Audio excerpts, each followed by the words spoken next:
Okay, here's 10 facts about chocolate that you don't know, because most people don't know that much about chocolate, and I had an obsession with it this year, last year. I read like everything there is to read about it.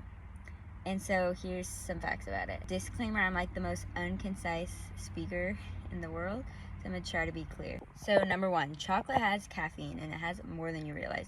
Technically it's not caffeine, it's called theobromine, but it's like one compound off from caffeine. It's very similar effect.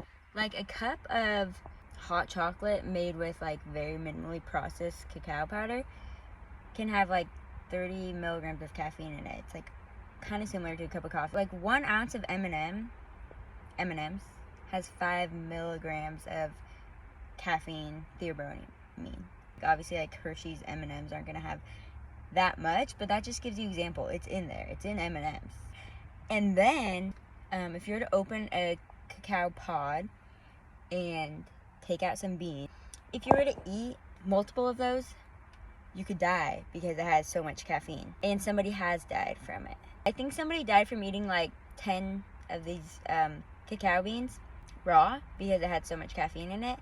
And literally, I'm very sensitive to caffeine, and I used to add those to my smoothie, just like the raw beans.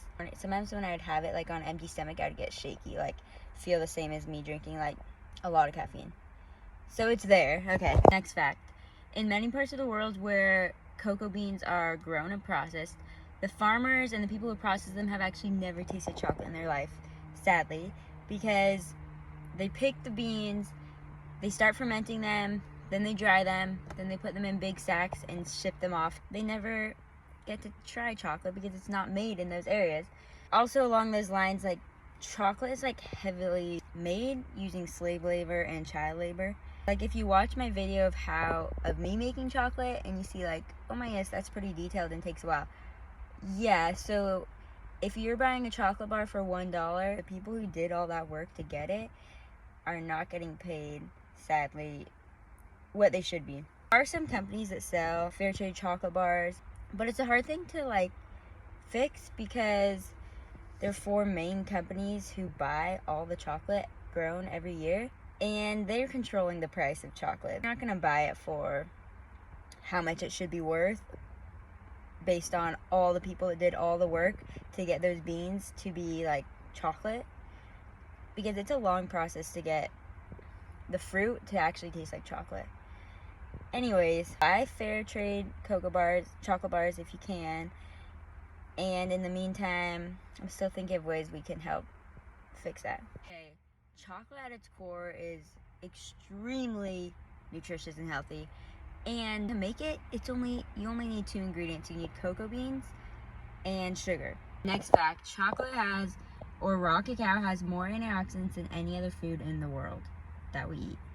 Somebody fact check me on that, because I learned that one a long time ago, but like I know it's very up there if it's not right, but when I try to look it up, I can't find something that confirms that. But it does have a lot of antioxidants, more than blueberries, more than acai. Like, it's very good for you. Okay, the original chocolate that was eaten, drinking, was not bitter. Like, if you look at the stories of like Mesoamerica, they were using chocolate as currency, or cocoa beans. They were making this drink out of it. And like the king or like the ruler or something of the time, he was legend to have drinking like 100-something cups of it a day, or during celebration, 100 cups. And they were like, oh my goodness, with no sugar added, because this was before they decided chocolate was like a sweet thing. And you might hear that and think, how do you have that? It's like so bitter. But no, back then the chocolate was not bitter. And then somebody decided, once they tried it, decided that, oh, this is good, we want to feed this to the masses. They breeded some tree, they did some changing of the cocoa trees, I'm not sure how, to make it produce more pods each year. As a result, it made a bitter chocolate. And so still today, 1% of trees in the world, cocoa trees, are that heirloom variety, which makes a not bitter chocolate.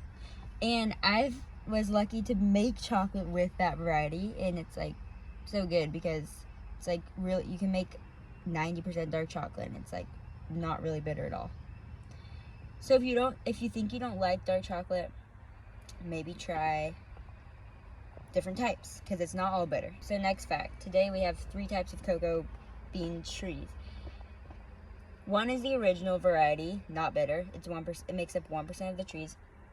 The other is the faster variety, and then the third is a crossbreed of them both.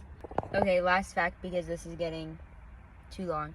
The making of chocolate is like insane because every step can change the flavor like a lot. So for example, the first thing you do is fermentation. Depending on how many times you stir your beans while they're fermenting, they ferment for about a week. Depending on how many times you stir them per day will change the flavor. It's basically like, do you want it to be more acidic? Do you want to let the acid build up? Or do you want to stir it and have more air and make it whatever? I don't remember. And they're dried in the sun and they're roasted.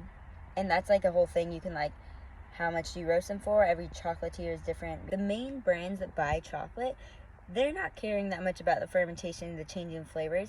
They just want them fermented, dried, and sent to them. And in the process, a lot of the beans that end up getting sent are moldy because they get sent overseas on ships and they might not all be dried evenly. And then they're a little wet in the inside and they get moldy. But like Hershey's or Big Chocolate doesn't really care because they're just going to grind it up and dilute it with all this stuff. If you have any more questions, let me know. I might know the answer. Like I said, I did read everything there was to know at one point. Now I'm not really remembering it all, but you can ask me.